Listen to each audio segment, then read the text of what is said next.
الأمة رئيس الجمهورية. مادة 1: تؤمم الشركة العالمية لقناة السويس البحرية شركة مساهمة مصرية.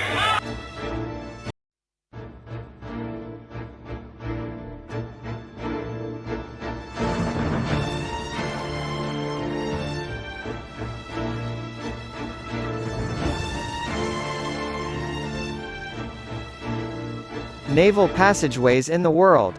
Despite being located in Egypt for the first 9 decades of its existence, it was owned and controlled by the British and the French. The anti-imperialist sentiment within the country culminated in the Egyptian Revolution of 1952, which saw the Arab nationalist Free Officers movement take power. Shortly after, the charismatic Jamal Abdul Nasser rose to the forefront to lead Egypt on a radically different trajectory than they had been under the deposed Muhammad Ali monarchy. In 1956, Nasser would make the most important decision of his career when he nationalized the foreign-owned Suez Canal. His power and the legacy he would subsequently carve out for himself all hung in the balance as the British and French colluded with Israel to bring him down. This is where Jamal Abdullah comes in.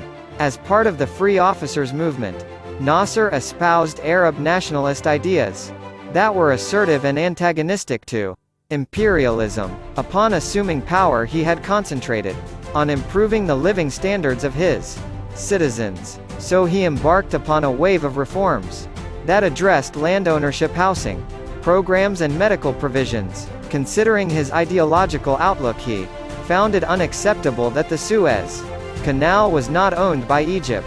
Already in 1954, Britain had signed a treaty with Egypt to withdraw all of its troops from the Suez Canal zone.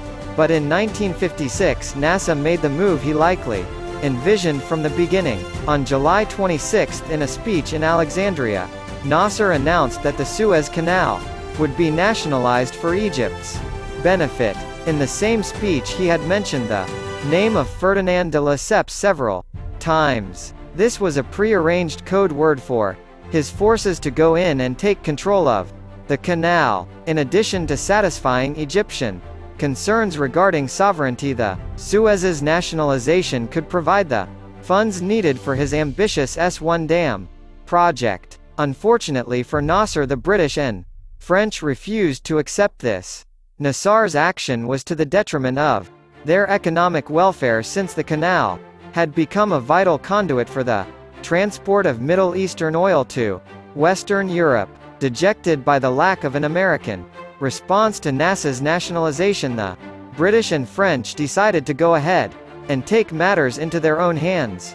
But without American support for their plans, Britain and France were wary of seeming like the aggressors and subsequently alienating their most important ally. So the two European states colluded with Egypt's main foe in the Middle East, Israel. The Israelis had only been established less than a decade before and were on a constant war footing with Egypt.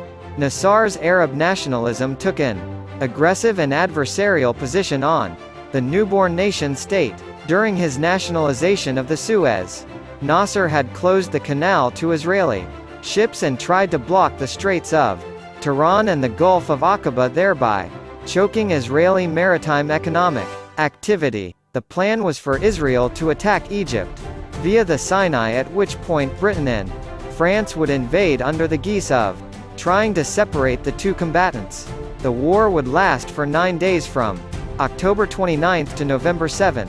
Although the Triple Alliance won every major military encounter, they were denounced by the international community for their aggression. Their main ally America was especially irritated because at the same time their Cold War rival Soviet Union was forcefully putting down the Hungarian uprising. Now the Americans would find it hard to denounce Soviet aggression when their own allies had acted in the same manner. Nasser had won a political victory that made him the champion of the Arabs. Nationalizing the Suez Canal would prove to be the defining achievement of his immense legacy. الأمة رئيس الجمهورية. مادة 1. تؤمم الشركة العالمية لقناة السويس البحرية شركة مساهمة مصرية.